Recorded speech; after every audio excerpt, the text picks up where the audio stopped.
reason ba't ako nag-photography dahil sa brother ko. So yung Oh, eldest, yeah. When did you buy your VF3? actually yung original color talaga, yellow talaga eh. Yellow and white.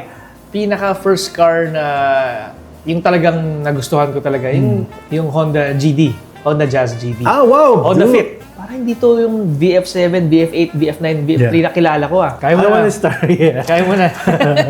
Right, sit down. Okay. Welcome everyone. So this is third episode of Cars Etc. Today we're here again at the Test Drive Studios, and we have our very first guest. And I'm so happy that our guest for today is my good friend, si Paul Reyes. Thank you, Sir Paul. Thank you. Alright. Thank you. All right. So, yung mga hindi nakakaalam, pero I'm sure madami na nakakaalam sa'yo. Can you, I'm sure madami na nakakilala sa'yo. Can you give a little bit of profile about yourself? Yun guys. So, saan pa ako titingin, sir? Yan no. Sa akin lang. Okay. Sa akin lang. So, sir, photographer. Wedding photographer. Yep. Food photographer. Pati, events photographer. Yes. So, yun. I think doon tayo nagkakilala. Sa photography din. Yep. So, that yun. was, how long was that? I don't know. Tagal na. Pre-pandemic. More than 10 years na siguro yun. Or 10 years na siguro. Mga 10 years ago. Yep. Yeah, that was the first time I met you, Sir Paul. Yes. Yeah. And guys, yung mga photo geeks dyan, of course, si Paul is a Nikon ambassador. Hindi. Di ba? Tapos sabay, I'm sure if you've seen his work, he's very humble.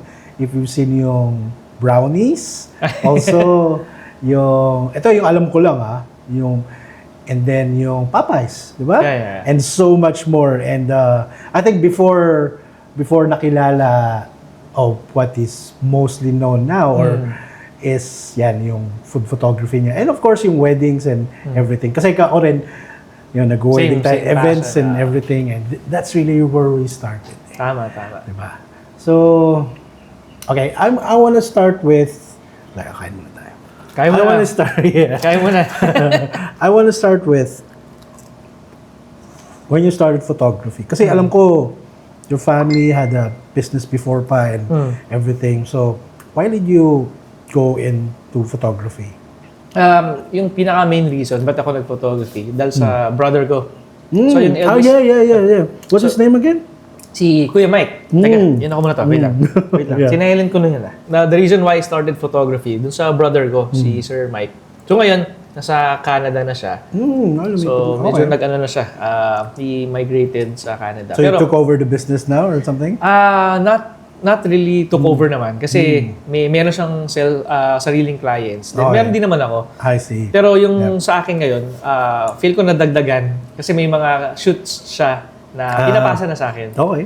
So, pero I'm still representing my brother's name pa din naman.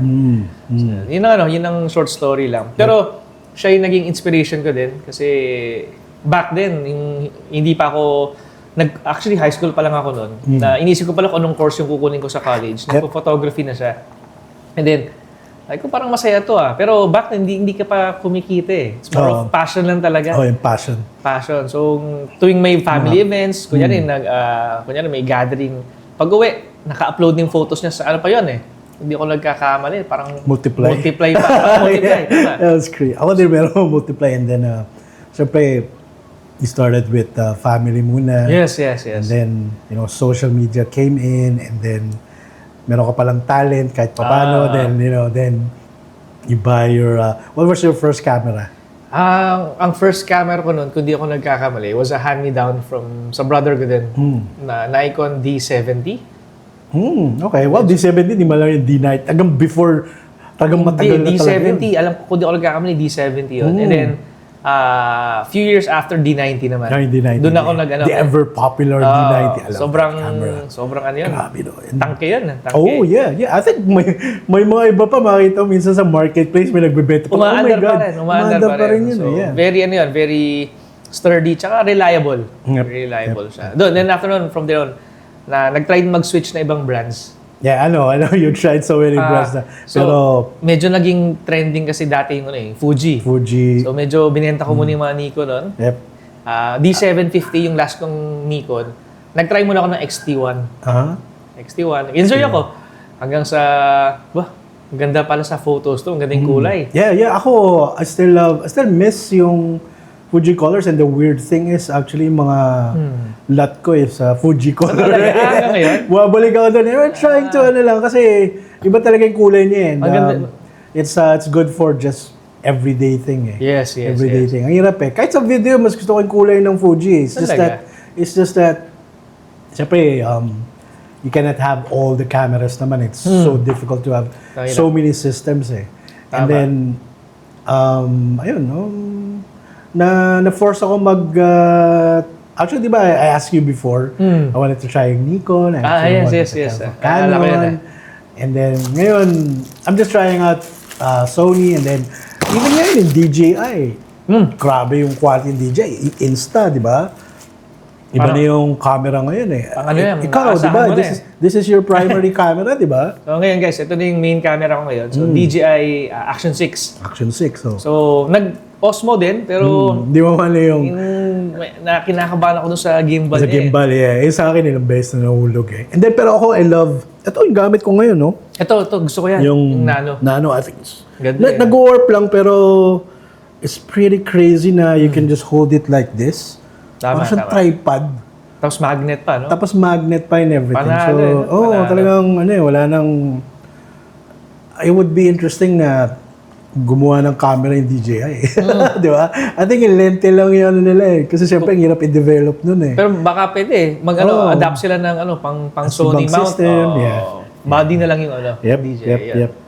How about, so we're here at the Cars Etc. So, let's talk about cars. Okay, What's your brief car history? Pinaka first car na yung talagang nagustuhan ko talaga, yung medyo sinetapan ko was back in college siya. Yep. Yung Honda Jazz GD. Wow! Honda Fit Ako, siya. I have a GE. GE? Yung Dilaw. I have that. I love that. Nandito ba? Wala I still miss it. Wala That was the most bad decision I've ever made. I regret selling that car for so long. And one time I actually saw it outside. Same. Kasi yun yung ginagamit kasi di ba, ang maganda sa Jazz is, grabe siya sa business Grabe. Di ba, nagawa ko ng photo booth business doon, out of it. Talaga? Even, di ba yung mga... Naging negosyo pala. Pag mag-attend tayo ng, let's say meron tayong booth, yun ang ginagamit namin kasi syempre mahal magrenta ng truck Ang ginawa ko to the point na yung booth ko, it has to be modular to the point na dapat kasya siya doon sa Jazz. Pero wait lang, yung GE mo naka-set up or stock na stock? No, I like it stock. I can barely change the tire. So, gusto ko stock lang. Kaya yung mga sasakyan ko, puro stock lang Okay. Yeah. Pero, so, GD, GE after doon? Yung GD kasi, ang gusto ko doon, matipid siya. Kasi Ba't di ko nakikita sa mga picture mo yun or? Yun yung college pa yun. College Di pa tayo magkakilala. Okay. Diba? So, yun ang una kong gamit noon, GD. Tapos, naging workhorse ko yun kasi sa school, siyempre, kailangan matipid Kung ano yung pinakamatipid na means of transportation noon, GD. Ang school, di ba? Even now I think yung GD lang tumagal Yung GE, wala na masyado, pang forma na lang Pero yung GD, ginagawang pang-truck pa rin Parang may nakikita pa akong GD ngayon sa kalsada. Marami pa. Madami pa. Yun yung, parang, hindi naman successor nung Civic, pero parang next, kasi it's cool Dami I remember, when I sold my GE, it's like, 20 minutes after I posted it, somebody called already and talaga? bili ka agad. Naging discount pa. Tapos within the day, within like less than 5 hours. Talaga? Kaya I was like, I was like, oh my God, what did I just do? I was like, was that the right decision? And even now, kapag nakita ko ng Dilaw, parang, Pero nakita ko naman siya, nakita ko siya yung iba na yung owner. Iba na yung tsura. Okay, that's not my car anymore. Pinormahan na niya? Oo, pinormahan. Okay, that's not my car anymore. Hindi na yun. Iba na, hindi na siya, hindi siya Honda Jazz. That wasn't my Jazz. So yung sa'yo, sinetap mo na yung GD. Naman siya, nakaporma siya. Pero siguro back in college, siya medyo budget meal. Okay. Medyo copy lang yung mga mags. Yung tires hindi pa ganun ka okay. Pero ano naman, naraos naman yung buong college.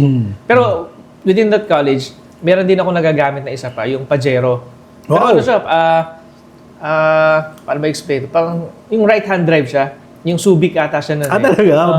Yun yung naman siya, war car naman siya. Okay. Pero ano siya, kung di ako nagkakamali, 4M41 yung engine niya. Tapos, reliable, matipid naman siya. Pero, when it comes to sa efficiency, mas matipid si GD. Si GD. Si Oh, GD. for sure. Good, talaga nag-right hand ko pa. Okay naman siya. Actually, technically, both para silang right hand na kinonvert to left. Okay. Yeah, okay naman. And then after nun, ginamit ko nun. Yun yung mostly gamit ko ng college na. And then nung right after college, ito yung mga medyo nag-start na tayo mag-shoot. Montero na. So Wow, medyo Montero ka pa. medyo karga. Ano to, yung Gen 2. Okay. Gen 2. So yun yung madalas na gamit naman. Pero manual yun, manual. Hindi siya yung automatic. Do you still have that, yung Montero? Nasa amin pa rin. Okay. Okay pa rin siya. Ito yung version na yung nag-SEA daw. Okay. Pero kami manual naman. Okay. Manual. GLX Wow. siya. Okay. Okay, sobrang tibay. Up to now, I think 100 plus 100k kilometers rin siya. Solid pa rin. Solid pa rin. I think it's still gonna be here for a long time.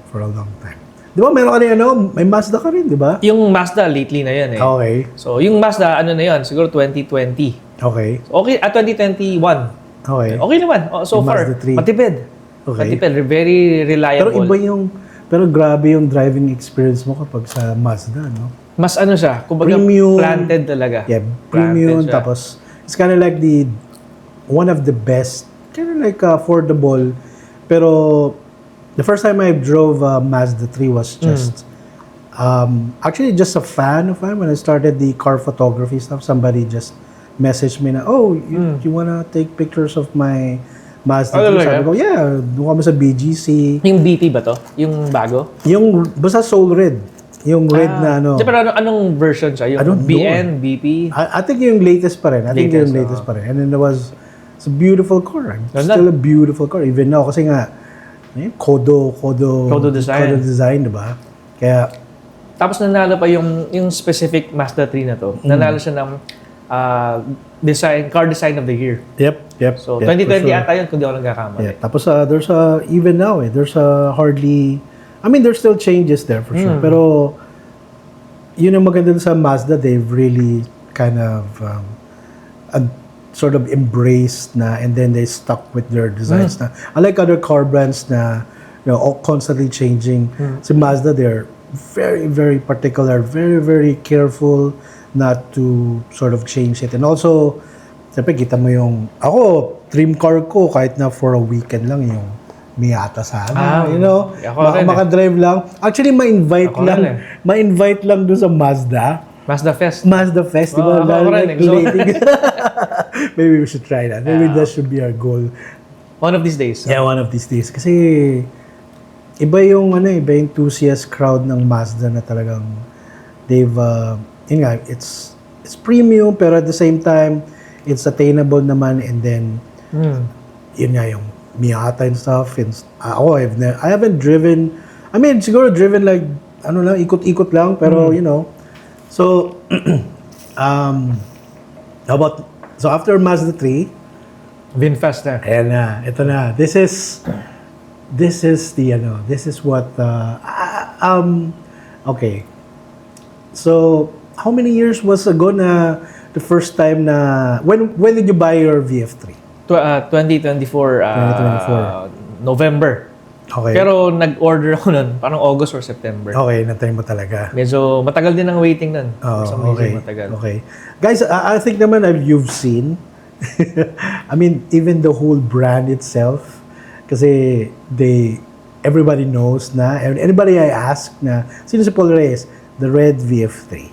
With yung ano yun, yung mugs mo na yung classic. Retro. Din yung gulong mo. Yeah. Alam na nila yun. Sabi, sana, may nakita ako gumagaya. Like, kunti lang. Kunti lang ginagaya na. Siyempre, inspired by you.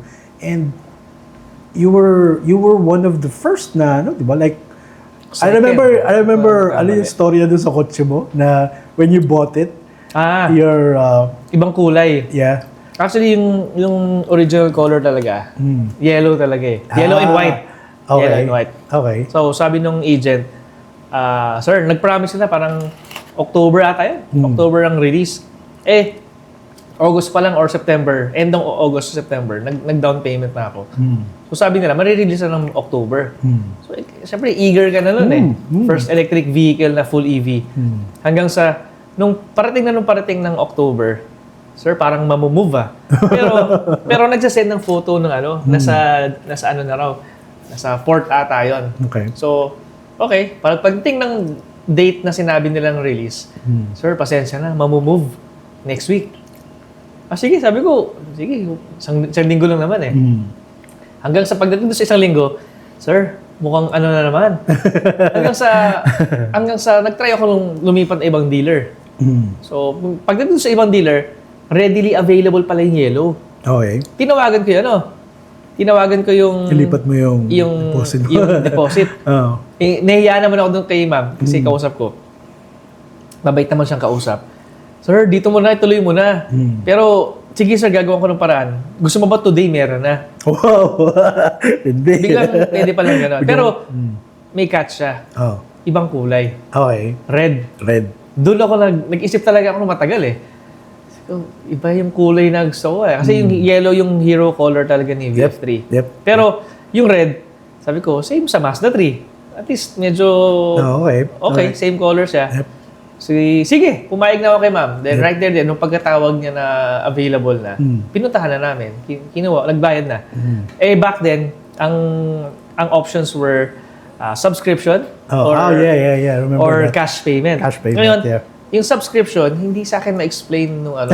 Hindi pa rin na mag-get. To be honest, kahit ako naman, medyo on the latter. Alangan eh. Kasi hindi mo mag-get yun. Bakit? Bakit?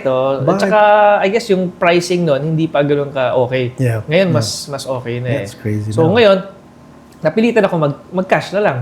Pero, kung sa mga bibili ngayon, mas maganda na yung may subscription. Kung bibili kayo ngayon, subscription. So, how was it now?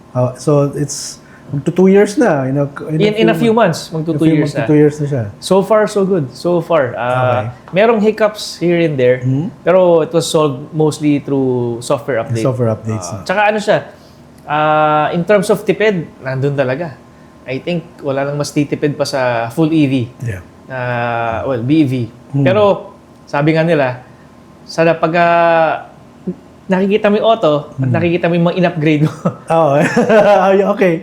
Yeah, pero at least it feels your soul. I mean, masaya ka. Yeah, I mean, at the end of the day. Your setup is bonkers.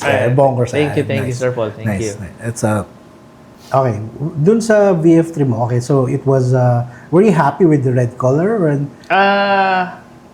Nung una, medyo... kasi may red ka na eh. Hindi, kasi yellow talaga yung heart sa heart mo talaga. Tsaka iniisip ko na yung mga gagawin kong setup sa akin doon eh. Alright. So, nauwi sa red, okay na rin.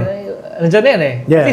At least nakuha ko ni Otto. Yeah. So, yun yung what made you choose the VF3? Was it... okay. So, good choice. So, unang... tayo, as a photographer, in a week, nakaka 3 to 4 yung gas expenses ko nun medyo sabi ko, sayang yung napupunta sa gasolina. Sa traffic and everything. Tapos may coding ka pa. Coding. So, sa dalawang sasakyan ka lang. Mahirap. Pag-gas, yeah. Mahirap. So, naghahanap na talaga ako ng EV noon. So, una ko nakita noon was Jetour ice cream. Yep. Okay. Cute na to Yeah. Sabi ko, pwede sa akin to. Una kong pagdatingin sa Jetour, nag-test drive ako sa Centris. Tinupiko ko agad yung upuan. Kaya lang, one piece lang, di ba? Oo. Tsaka titignan ko yung mga gears. Parang parang alanganin. Yeah. Parang alanganin lang siya. Dahil mga ganitong ilaw mo, di ba? Oo, parang alanganin siya. Pero, naging ko siya. Sabi ko, ito na talaga. EV na talaga yung magiging natin. Tapos, nag-search pa ako ng iba. Lumabas yung Wuling ice cream. Uling macaron, Yep. uling Game Boy yun. Nag-test drive din Game ako Boy din. Wow, Game Boy, okay. gusto ko yun. Kasi 300 kilometers yun. May video na lumusong yun sa baha. Meron ba? Oo, parang okay. may nag-post sa pony na try daw talaga? natin. Parang, ikaw, try mo. Parang ngayon kong gawin yun. Pero ang alam ko, technically pwede mo siyang ilusong, pero hindi ganun katagal. Yeah. A few minutes, 5 minutes lang.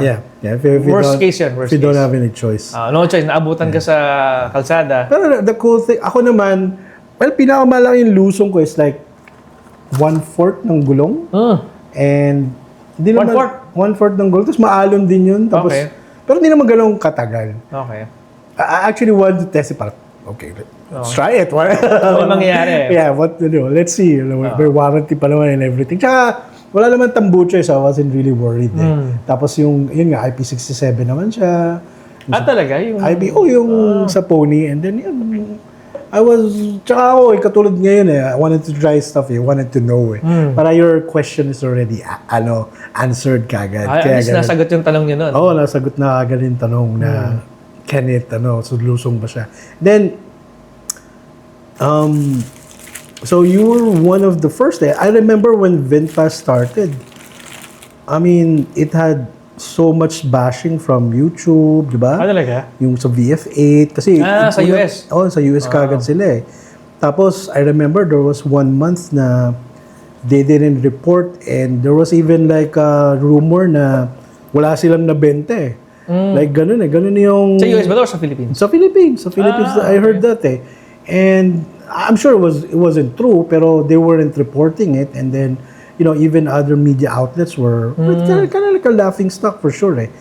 Pero oh boy, Things have the changed. turnaround. The turnaround is like parang meteor. I mean, not only yung Vinfast brand, pero I think every EV brand naman. pero especially yung Vinfast kasi Talaga? di ba they're like pangalawa na sila They really jumped into, I mean, from number 2 yata, di ba? They're just pangalawa lang sila sa, sabi nga ni Sir Toti, di ba, like number 1 na kasi sila for just pure EV. For diba? Remember, pure BEV lang. Just a pure BEV. And also, syempre, nung pumunta tayo sa Vietnam, di ba? Crazy how... Grabe, no? Grabe. Grabe yung I mean... Production line, assembly plant. Yeah, I mean... Scale. These people were, I mean, the Vinfast was seriously, tama. parang they weren't messing around. They weren't messing around. And then, kita mo yung ngayon. I think one of the biggest kind of like proofs of the Vinfast brand would be yung yung green GSM Di ba kasi we were asking about, tinatanong namin yung mga ibang drivers and like less than a year, they were like 40,000 kilometers. Talaga? Oo, natatakbo na nila. And then, syempre, tatanungin mo sila, okay naman. Wala pa akong na-encounter na nasisirang motor. Wala pa. And then, I remember then the first time I drove the VF5, I was expecting like the build quality like let's say yung nakwento mo nga to. Yung body like dapat hindi dikit, di ba? Yung mga ganun na-expect mo kasi bago pa lang. Pero yung curve dun sa VF5 parang it's perfect. Fits perfect. I mean, this is from a car brand na bago. Sobrang bago pa lang. Then pagpasok mo, it's not the most pero still this is like the first try na parang production and then this is pretty good. I mean, I've seen worse. I've seen even from from Japanese manufacturers na parang especially if it's just a budget car na pinapadala na the build quality isn't great. Tama. Pero yung pag ba dun sa VF5 it's like that. And then yung nakita ko VF5. Tapos yung nauna pa yung VF5 sa VF3?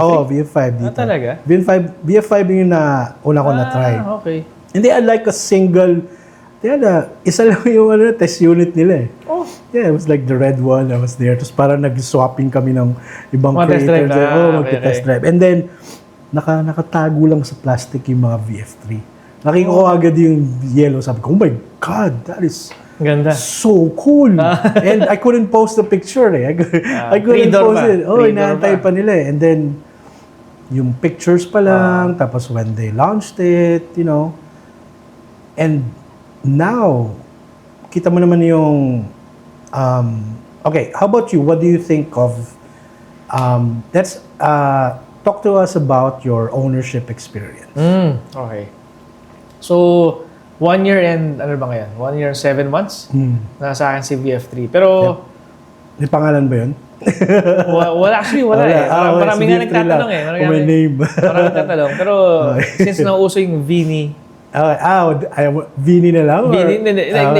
yun yung VF3 na lang. Actually, yun yung tawag ng iba. Yung mga nakukitan sa VF3. Vini.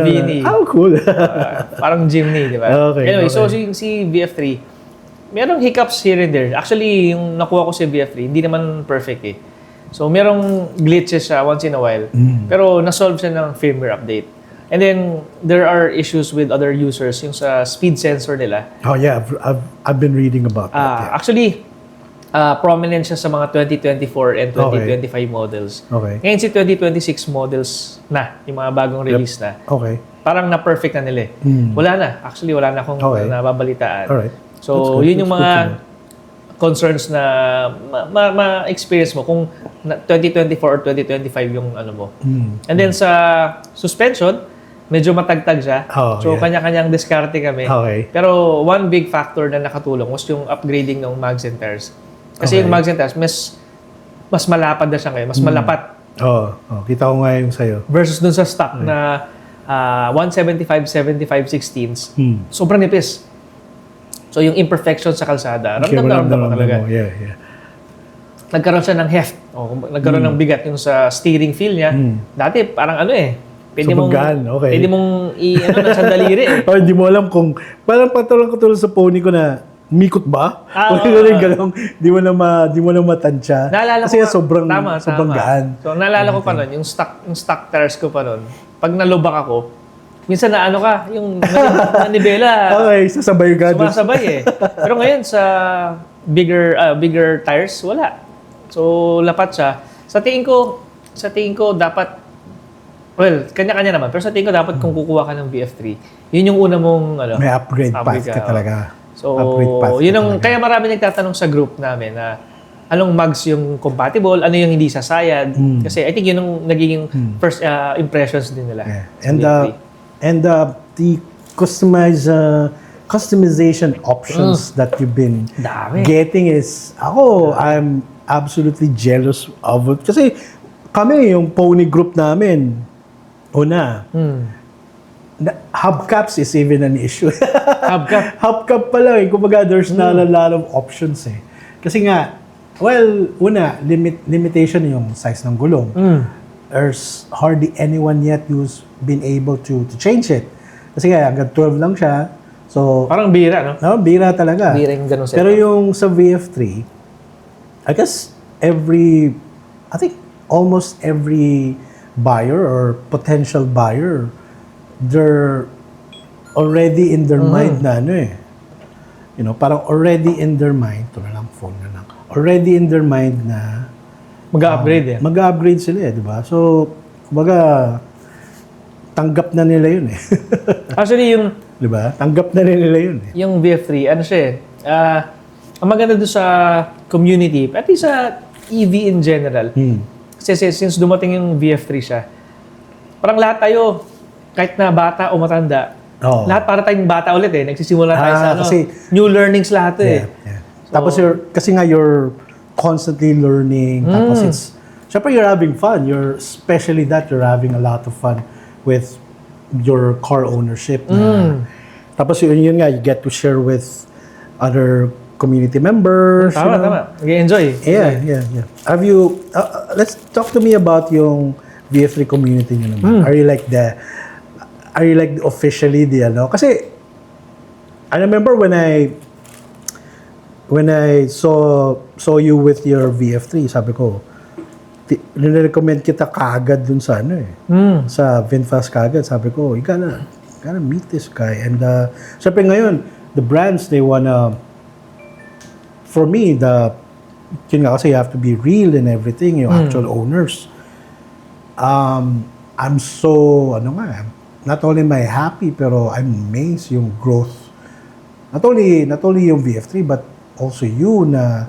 Thank you, sir. Thank you. Ganun. No, pare, I think makita ko yung ginagawa mo like almost every day kaya na. You're working so hard for it. And then, I remember you started na mag-edit ka agad like on the day. I tried it for like one set, tried it VF6, parang, oh my God, my head. I cannot do that. That is so quick and I can't do that. Pero, congratulations to you. Thank you, congratulations. sir. So, are you like, do you find yourself, or other people sort of like going, kasi I'm sure you've gotten the experience na pa-picture, gano'n, yan. Tapos sabay, syempre, ikaw rin napili dun sa Vinfast, di ba? Like, na yung owners and everything. Yeah. So, are you like the unofficial, parang spokesperson or? Siguro sa community in that aspect. Yep. Yeah. Oh, I think nice. naman. So far naman. Nice. Kasi if ever na may community event or they try to reach out naman kung anong support ang pwede nila ibigay. I'm actually very thankful sa Vinfast kasi sa mga gatherings namin, siguro half of it sponsored nila lahat eh. So parang ngayon lang ako naka-experience din ng gano'n na. Yeah, grabe yung, di ba, kita mo yung, they try a lot of stuff. They're not holding back to... I remember when they were selling the VF3, sila yung una nag-live selling. Oh, yeah. Tama, Check out their ads. Their ads are like cool, di ba? They're like, not the usual na traditional na, it's fancy and everything. Pero if you look into yung ads pa lang nila, the way they present their cars and everything. Have you seen the VF8? Yung bago? Diba? Actually, I saw it. I mean, we can talk about it na kasi sinend na sa amin. I was like, okay. What? Holy. Okay. Actually, pwede ko ikwenta to? Yeah. Okay. Pwede na yun. Go. Okay, so nung nasa Vietnam kasi kami 2 weeks ago. Tama ba? 2 weeks ago ba yun? Tama. 2 weeks ago. Siyempre may production line. Kabisado na natin. I'm sure pag nakita mo yung auto, dadaan yan eh. Oh, yeah. Yung auto, makikita mo eh. Pero this time around, very significant. Ang difference, habang naglalakad yung auto, dumadaan sa harap namin, nakaharang yung mga tao. Kasi nakaharang. Para bang may para silang may tinatakpan. So kami, syempre, curious kami. Pinipicturean namin. And then one time, nung medyo lumayo na kami, sinabi sa amin na, no picture taking. No picture taking. Duda na kami kung meron. And then, nung zoom in ko yung photo ko nun, parang hindi to yung VF7, VF8, VF9, VF3 na kilala ko Ibang-iba talaga. Yeah, they're... Sobrang ganda. Oh, yeah. I saw it the picture, parang, nung sinensahan, parang, sobrang ganda. Have you seen... There's other spy shots na. Have you seen the pickup? Yung wild? Oh. Yeah. Are you serious? You're really gonna bring that? Diba? And tapos yung... Ganun sila ko wild. Another, di ba, meron pang one time na they had this contest, di ba? Oh, yeah. Na people are the ones who are gonna choose the design. And they also tapped him. It was like, wow, look. I mean, you can just tell yung seriousness nila and it's gonna be pretty crazy na. Ang cool dun sa, you talked about yung sa software updates. Kasi for example ako, the first time I drove VF6, diba? Yung VF6, first time I drove it, I actually wasn't too impressed with it. Kasi it had, especially yung range. Eco ba o Plus? I think it was the Plus Yung Plus unang pinadala dito from Manila to Tagaytay. And ayun, yun yung unang taste ng other cars pa doon sa VF6. And I was impressed with the VF7. Yung VF6, I really loved the exterior. Pero nung drive ko na sabi ko, okay, this needs a little bit of work, ganyan. Saan siya nagkulang? Yung time na yun, well, it had, the first thing I tried, was yung adaptive cruise control niya. It was pretty bad. It wasn't great. It wasn't really great. Okay. And then, the driving naman, syempre yung EV, yung push, yung ganyan, Power yung acceleration, everything. Pero the most concerning for me was yung parang computation ng range niya. Kasi when sorry? Yung range. Yung parang remaining range namin. So, for example, we started dito sa Robinsons and then we were just halfway to papuntang Tagaytay. And it drops so fast, really, really quickly na parang, even to the point na we were, pati yung kasama ko dun sa sasakyan, Kinabahan kami. And then, anong percent siya umabot? I remember, kasi nga di mga 60 kilometers. And then, I don't remember the exact figure, pero it was more than 30%. And that was just halfway dun sa ano ka. Halfway pa lang? Halfway pa lang yun. Yeah, it was halfway. Malakas. So pretty crazy talaga. Pero the odd thing is, pagbalik namin, doon naman siya bumagal yung rate niya. So, I don't know, maybe, masabi sa amin, hindi daw namin inon yung region or ma-traffic or something like that. But, when we did test it just a couple of months ago, or about a month ago, specifically for VF6 na. Ay, sa Caloocan?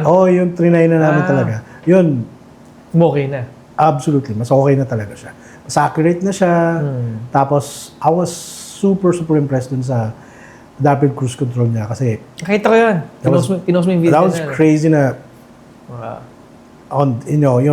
you're on the first lane dito sa just beside the wall na kagad and then with the curve and everything and then even the Chinese cars na una-una a lot of the Chinese cars they hardly updated. They're very, very few na nag-update eh. Ako, my GAC, kahit na alam mo may mga update, they never do it eh. Tapos yung BYD yun. Pero you have to go there, Yes. Then, tapos for example, in Geely din, they even have a global update. Wow. So like, hindi sila regular. Unlike pag Vinfast, they're consistently updating it. And then, I remember nga, babasa ko yung group nyo, minsan monthly pa nga, di ba? You have to... Hindi ba? May some versions na hindi okay. Okay. Tapos, you have to update it. Kaka-update mo lang. Parang 2 months after, may bago ulit. Okay. To augment yung pangit na ano. Okay. Pero ganun sila. Pero yun nga, at least na-update nila yung software. Frequent naman sila. And kaya nga this is the sort of generation na this sort of cars, they're heavily software-based talaga. You could tell na yung Vinfast nga is you gotta have kudos dun sa iisip ko, this crowd or yung parang main design nila, siguro bata na ang galing mag-code na talagang so brave with the choices dun sa design and everything na tapos they're also moving quickly and of course ang dami makita mo nagko-comment na syempre sana meron tayo sana umabot sa atin yung it's true naman kasi before I think the time we were in Vietnam, that was the time na Vietnam kinda economy-wise, yung GDP nila was higher than us na eh. And they are higher than us na.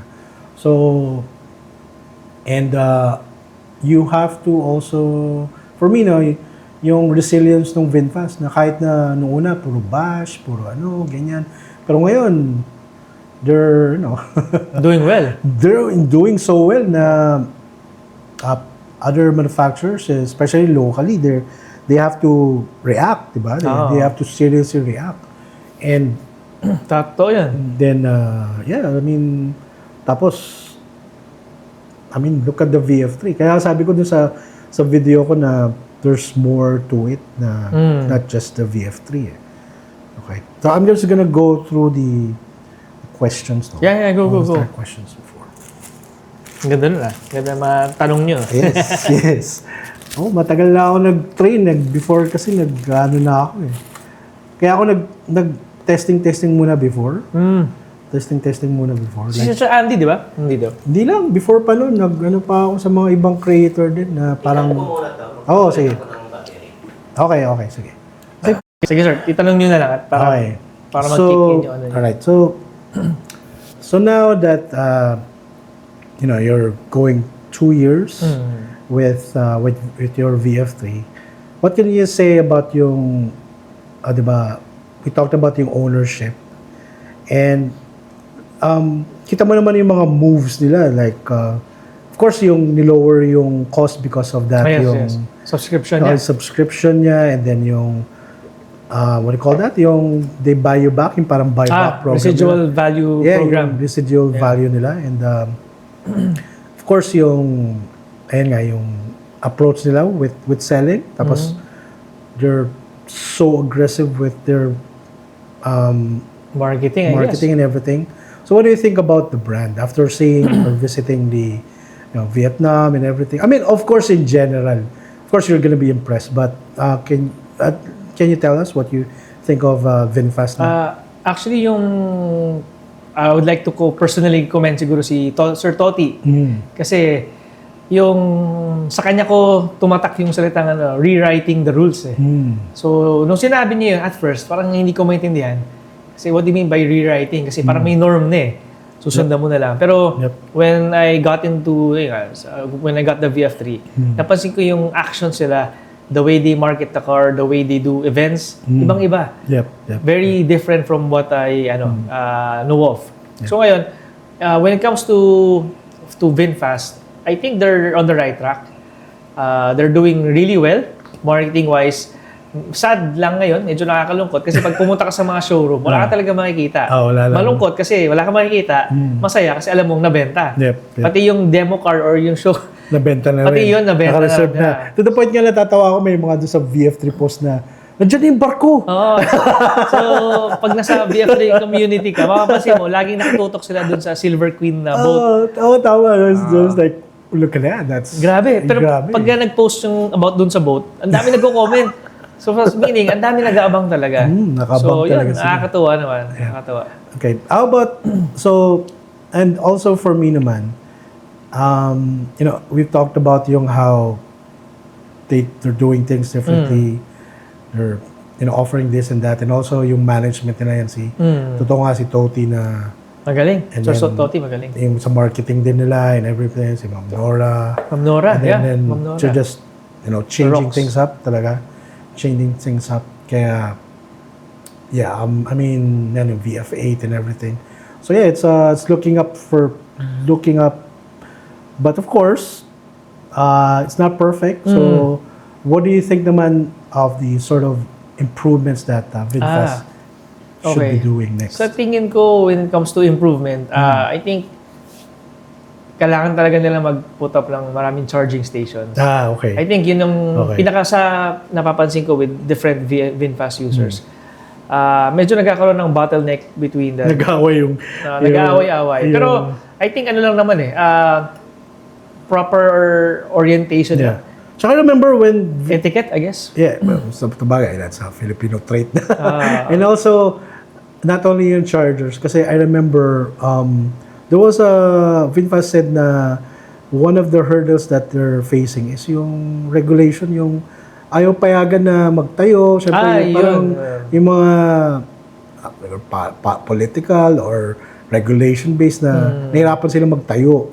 Dahil hindi ko na alam kung paano. Parang gano'n parang yun yung diniscuss niya na na parang regulatory na there's that's one of the hurdles na they're trying to to overcome, I guess. To overcome for sure. Yeah. Then how about your after sales actually very optimistic ako sa after sales nila kasi mayroon akong few issues here and there. Very minor lang naman. Pero, as you know, sir, sa Alabang ko binili yung layo pa. Layo. So ngayon, nag-try akong mag-contact sa North EDSA kasi yun yung pinakamalapit sa akin. Okay daw. Wala naman kaso. So, ever since noon, medyo sa North EDSA na ako nagpapa-check up or Actually, PMS sa Alabang pa. Pero yung firmware update dito na sa North EDSA. Gano'ng dami mo yung PMS niyan per... Once a year. Once a year din. Once a year siya. Tapos, kung di ako nagkakamali, it's either 12,000 or 15,000 kilometers. Wow, that's... Yeah. Wow. Per year. Yeah. Tapos, 3,500 yung binayaran ko. Once a year. Can you imagine, no? 3.5? I mean, doon sa mga ICE vehicles natin, siguro minimum lang yun, 9,000, 10,000. Every 6 months. Every 6 months. Yes, yes. 3.5. 3.5. You know, that's like a price of a really good dinner. Diba? Really nice dinner, diba? Tama. Pero, and yun nga, you only need to do it in once a year. Once a year lang. Once a year lang, tapos...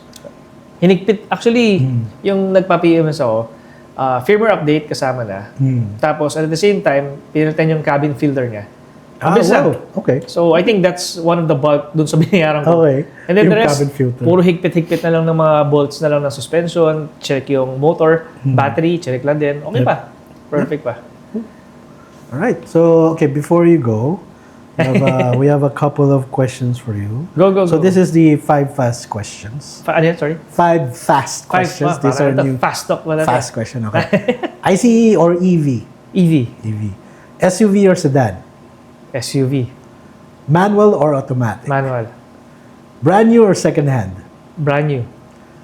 And then finally, what is your 3-car dream garage? Oh, ganda nun ah. Yeah. Pwede bang hindi EV yun? Or... Yeah, whatever. Basta it's limited to 3 cars. Okay. Sige. Just ang dami ah. Only 3 cars. You only have 3 cars that you have to use for Okay. not just for you, for the whole family. So it has to be everything. And you only have 3 cars. Sige, unahin ko na yung Corvette ZR1X. Wow, okay. Wow, damn. Yun ang ano ko. Unahin ko na. Oh, really? Kung mangangarap lang din naman ako. Alright. Yung ZR1X na. Okay. Yun yung isa. And then, sa Vinfast naman, Okay. actually, I wanna keep the VF3. Okay. So, 2 na yun. Alright, that's good. So, sobrang enjoy niyan. Sobrang enjoy gamitin. The last one, hirap to ah. Hirap ah. I think yun, hirap ah. I think Zeekr siguro. Oh, which Zeekr one? 9X ata. Yun. 9X. Okay, 9X. the big car. Yun yung fastest. Okay. 1,400 horsepower yata siya. Hindi ko nagkakamali. Okay. Yeah, yun lang. Yung tatlong yun. Okay, then tatawagan pala kita kapag kapag pumunta na tayo sa Zeekr na Pwede. Yeah, sama pumunta kami actually one time just to see the Zeekr 7X ata. 7X, Nung nilaunch lang. Ganda. Okay. Yes. Sobrang ganda. Yeah. Fit and finish niya, perfect. Yeah. For sure. For sure. I'll let you know kapag meron tayo Zeekr. Let me know, Sir Paul. Right. All right. So that's it, guys. So thank you so much if you reached up to this point. Of course, if you don't know Paul yet, so I'll be linking his channel down below. Of course, subscribe na kayo sa everything from Facebook, sa YouTube. Meron ka na ba TikTok? Meron, pero hindi ko... Okay. Basta subscribe nyo na rin. Follow na lang din. Follow na lang din sa TikTok. And then, thank you so much, Paul. Yeah, thank you. Thank you, Sir Paul. That's it. So that's the 3rd episode of Cars Etc.